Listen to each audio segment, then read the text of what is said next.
सुधांशु त्रिवेदी, आज नेता सदन एक तरफ पीयूष गोयल जो राज्यसभा में है और राजनाथ सिंह केंद्रीय डिफेंस मिनिस्टर जो है, रक्षा मंत्री है, उन दोनों ने डिमांड करी है कि राहुल गांधी शुड अपोलोजाइज। कांग्रेस कह रही है कि कुछ हो जाए, लेकिन राहुल ने गलती नहीं करी है, हम झुकेंगे नहीं।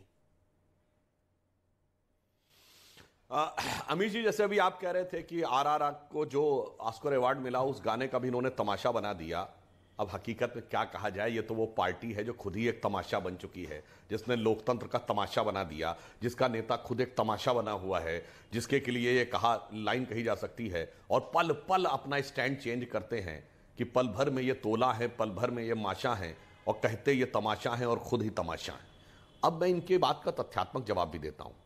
आज की डेट में अगर कांग्रेस को लगता है कि अडानी ने इतना गलत किया और शेल कंपनी फलाना ढिमाका ये और वो, अरे भाई सुप्रीम कोर्ट ने तो कमेटी गठित कर दी है। क्या कोई दर्शक ये कह सकता है कि सुप्रीम कोर्ट से ज्यादा समझ कांग्रेस के नेताओं या राहुल गांधी को है? कांग्रेस कहना क्या चाह रही है? चलिए, अगर उसके बाद भी आपको लगता है कि सुप्रीम कोर्ट की जांच से ज्यादा समझ आपको है और तथ्य आपके पास है, तो मैं पूछना चाहता हूं, राजस्थान में पावर प्रोजेक्ट के लिए अडानी को आवंटित जमीन क्यों नहीं कैंसिल की है? जांच क्यों नहीं गठित की? वहां छत्तीसगढ़ में माइंस के लिए 11,000 करोड़ का जो कॉन्ट्रैक्ट दिया है, राजस्थान में 60,000 करोड़ का दिया है। यह माइंस की लीज पे इंक्वायरी क्यों नहीं सेटअप की है? और केरल से जहां से राहुल गांधी जी सांसद हैं, वहां पर जो पोर्ट का दिया है कॉन्ट्रैक्ट, क्यों नहीं कैंसिल किया है? वो तो मुझे पता है, यहां आकर कुछ और चिल्लाना है और वहां पर चुपचाप इन्वेस्टमेंट का रिश्ता निभाना है। अब मैं एक बिंदु और कहना चाहता हूं, ये थोड़ा इको हो रहा है, इसको ठीक करवा दीजिएगा जी।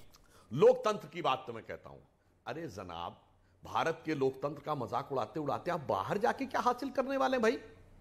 ये कोई इंग्लैंड के कहने से हो जाएगा? अरे गए वो जमाने, वो गए जब वो लाट साहब हुआ करते थे। अब तो सेंट ऑफ लंदन से ऊपर भारत का चंदन है, वहां एक हिंदुस्तानी शासन कर रहा है, मतलब उसको शासन करना हम सिखा रहे हैं और ये जाके भीख का हाथ फैला रहे हैं। मेरे भाई, शासन करना आप हमको सिखाइए, हमारे यहां आप ये बोलिए। और देखिए इनका कहना भी कितना सेलेक्टिव है। ये कहते पूरे भारत में लोकतंत्र नहीं है। अमीश जरा उत्तर से दक्षिण शुरू करिए। ये कहेंगे कश्मीर में लोकतंत्र नहीं है, पंजाब में है। ये कहेंगे हरियाणा में लोकतंत्र नहीं है, मगर हिमाचल में है। ये कहेंगे उत्तराखंड में लोकतंत्र नहीं है, मगर दिल्ली में है। ये कहेंगे उत्तर प्रदेश में लोकतंत्र नहीं है, मगर राजस्थान में है। ये कहेंगे मध्य प्रदेश में लोकतंत्र नहीं है, मगर झारखंड में है। ये कहेंगे गुजरात में लोकतंत्र नहीं है, मगर बंगाल में है। ये कहेंगे महाराष्ट्र में लोकतंत्र नहीं है, मगर बिहार में है। मेरे भाई, क्या देश की जनता को बेवकूफ समझ रखा है क्या?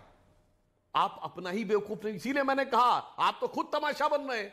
आप अपनी राज्य सरकारों के लिए क्या बोल रहे हैं? ठीक है, अतुल जी, माफी की जरूरत इसलिए है कि अगर किसी नेता के मुंह से एक लाइन कह दूं, माफी हम क्यों चाह रहे हैं, किसी नेता के मुंह से गलती से कोई एक सेंटेंस निकल जाए, उसको हम मुद्दा बना ले तो मान सकते हैं। ये तो एक के बाद एक 2-3 जगहों पे लगातार वही बातें बार बार बोल रहे हैं। और कांग्रेस तो वो पार्टी है जिसने तमाम नेताओं के बयान से अब तक किनारा किया है। उन्होंने कहा ये सांसद का निजी बयान है, शशि थरूर मणिशंकर अय्यर का मंत्री का निजी बयान है, सुशील कुमार शिंदे होम मिनिस्टर का निजी बयान है, मगर ये सांसद के बयान में ऐसी कौन सी जान है कि कांग्रेस ये नहीं कह पा रही है कि निजी बयान है? ओके ओके ओके, अतुल लौंदे, मैं आपका रुख करूंगा, लेकिन उससे पहले राजकुमार भाटी को मैं चर्चा में इन्वॉल्व कर लेता हूं। राजकुमार भाटी, क्या आपको लगता है लंदन और अमेरिका, इतना उनको प्रवचन देने दिया और मुझे बात नहीं करने देते? नहीं, अब आप और वो भी राजकुमार भाटी भी विरोधी पार्टी के, ओके, वो भी विरोधी पार्टी के ही है। मैं बीच में नहीं बोला, मैं बीच में नहीं बोला था। आलोक बराबर बीच में टपक करे, उनका झूठ एक्सपोज किया तो। जी जी जी जी जी, राजकुमार भाटी से मेरा निवेदन है। राजकुमार भाटी, सवाल यह है कि क्या आप लंदन और अमेरिका को भारत से बड़ा मानते हैं और आपको लगता है कि अगर वो इंटरवीन करेंगे तो भारत में लोकतंत्र बहाल हो जाएगा? और बीजेपी डिमांड कर रही है कि राहुल गांधी को माफी मांगनी चाहिए सदन। भारत में लोकतंत्र की रक्षा के लिए या नागरिकों को न्याय दिलाने के लिए हमें किसी विदेशी शक्ति की आवश्यकता नहीं है और ना ऐसा राहुल गांधी ने कहा है। लेकिन आपने शुरू में जो अपने एक विश्लेषण प्रस्तुत किया वो बहुत शानदार विश्लेषण था, मैं उससे सहमत हूं।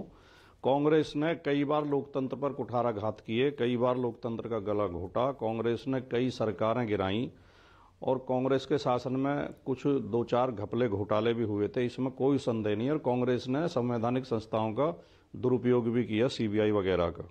लेकिन ये विश्लेषण आपने केवल 14 तक का किया। इस विश्लेषण में 14 के बाद की स्थितियों को भी अगर आप शामिल कर लेते तो आपका विश्लेषण और शानदार हो जाता। आप बता दीजिए, बीजेपी ने पिछले 9 साल में पिछले 9 साल में 356 लगाकर कौन सी चुनी हुई सरकार को गिरा दिया है? बताइए, प्लीज बताइए। मैं बता दूं, बीजेपी ने तो उससे भी बड़ा पाप किया है जो कांग्रेस कर रही थी। कम से कम वो एक संविधान के अनुच्छेद का तो प्रयोग कर रही थी। बीजेपी तो अवैध तरीके से काले धन का प्रयोग करके, गुंडे बदमाशों का प्रयोग करके, विधायकों के अपहरण कराकर, ईडी और इनकम टैक्स से छापे डलवाकर, विधायकों को बंधक बनाकर सरकारें गिराती है। ये विश्लेषण भी और उसमें शामिल कर लेते तो लगता कि एक निष्पक्ष विश्लेषण है कि किस तरह महाराष्ट्र में सरकार गिराएगी, किस तरह विधायकों को ले जाके एक होटल में बंधक बनाया गया, किस तरह इनके मुख्यमंत्री उनकी सेवा कर रहे थे, किस तरह मध्य प्रदेश में कोरोना के पीरियड में जब पूरे देश में लॉकडाउन की तैयारियां चल रही थी, ज्योतिरादित्य सिंधिया अगर अपनी पार्टी छोड़ के आ जाएगा, कमाल की बात कर रहे हैं, ज्योतिरादित्य सिंधिया अगर अपनी पार्टी छोड़ के आ गए, एकनाथ शिंदे अगर अपनी पार्टी छोड़ के आ गया, तो क्या करिएगा इसके अंदर? नेता ही तो छोड़ के आया अपनी पार्टी को, पॉइंट ये है। लेकिन आज भारत के लिए, आपके लिए, मेरे लिए, हम सबके लिए गर्व का दिन है, क्योंकि आज RRR फिल्म ने पूरे देश को गर्व कराने का बड़ा मौका दिया।